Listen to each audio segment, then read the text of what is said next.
Assalamualaikum warahmatullahi wabarakatuh. Sahabat-sahabat yang dirahmati Allah, semoga kita semua senantiasa dalam lindungannya dan berada dalam iman serta takwa.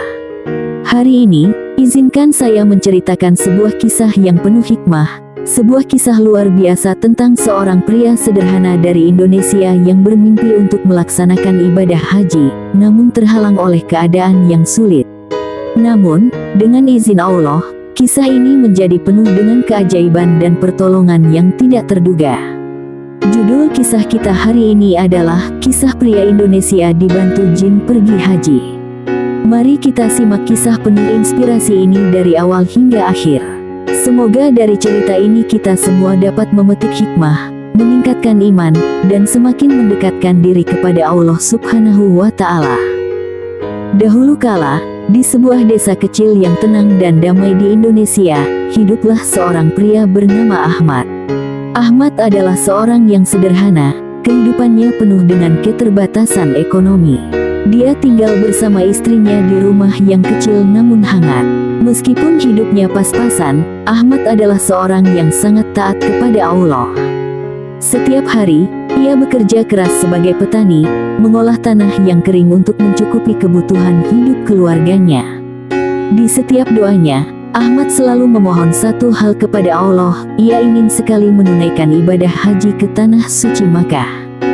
Namun, Ahmad sadar bahwa mimpinya itu terasa begitu jauh dari kenyataan. Biaya untuk menunaikan ibadah haji sangat besar bagi orang sepertinya. Namun, hal tersebut tidak membuatnya putus asa. Setiap malam, dia berdoa dengan penuh harapan. Di dalam hati kecilnya, dia percaya bahwa suatu hari Allah akan mengabulkan doanya. Pada suatu malam, setelah melaksanakan salat tahajud, Ahmad terlelap. Dalam tidurnya, ia bermimpi. Di dalam mimpi itu, ia bertemu dengan seorang laki-laki tua berpakaian putih yang tampak sangat bijaksana. Laki-laki itu berkata kepada Ahmad, "Wahai Ahmad, aku tahu keinginanmu. Kau ingin pergi ke Masjidil Haram, melaksanakan ibadah haji, bukan?"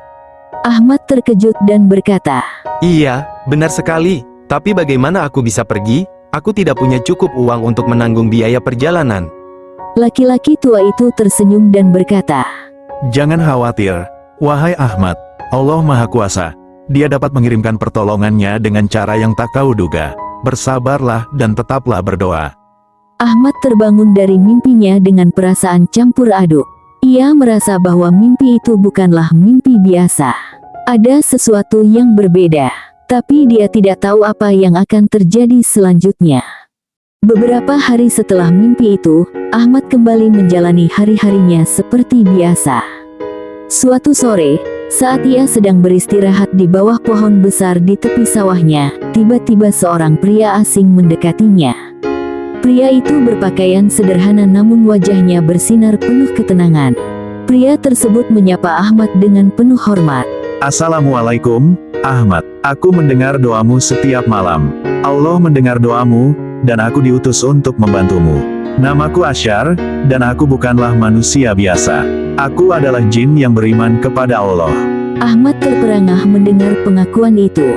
Namun, karena keimanannya yang kuat, ia tidak merasa takut. Ahmad menjawab, "Waalaikumsalam. Apakah benar kau dikirim untuk membantuku?" Asyar tersenyum. "Benar, dengan izin Allah. Aku akan membawamu ke Masjidil Haram. Namun dengan satu syarat, kau harus berserah sepenuhnya kepada Allah dan percaya sepenuhnya kepadanya. Tidak ada yang mustahil baginya." Ahmad, yang sudah sangat merindukan kesempatan untuk berhaji, mengangguk dengan penuh keyakinan. "Aku percaya kepada Allah dan hanya kepadanya aku bergantung." Setelah menyetujui syarat tersebut, Ahmad diajak untuk berdoa. Asyar, jin beriman itu, mengajaknya untuk memperbanyak zikir dan doa di malam itu. Ahmad merasa hatinya penuh dengan ketenangan yang luar biasa.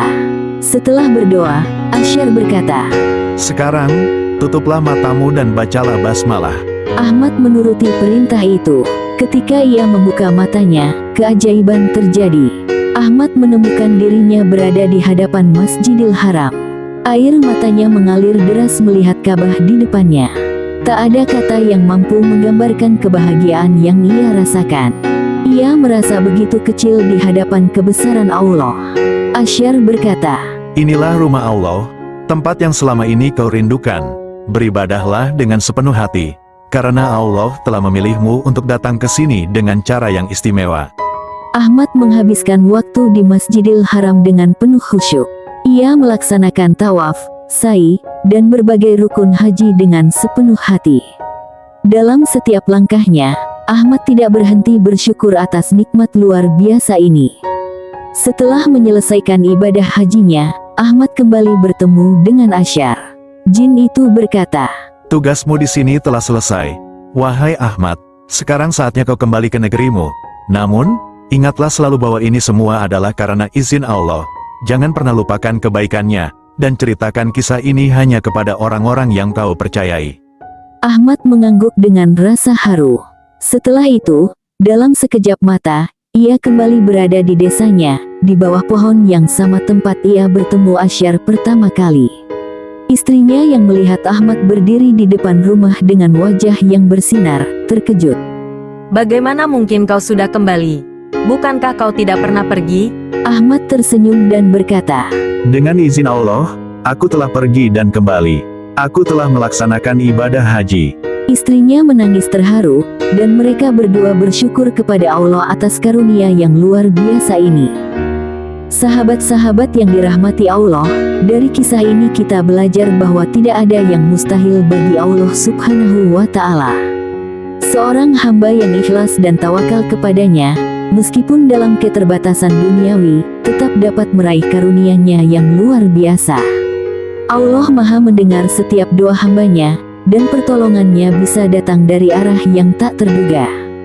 Semoga kita semua senantiasa menjadi hamba yang tawakal, selalu bersabar dalam menghadapi cobaan, dan tidak pernah berhenti berharap kepada rahmat Allah. Terima kasih telah mendengarkan kisah ini. Jangan lupa untuk subscribe, like, dan komen. Semoga bermanfaat dan menjadi inspirasi bagi kita semua. Wassalamualaikum warahmatullahi wabarakatuh.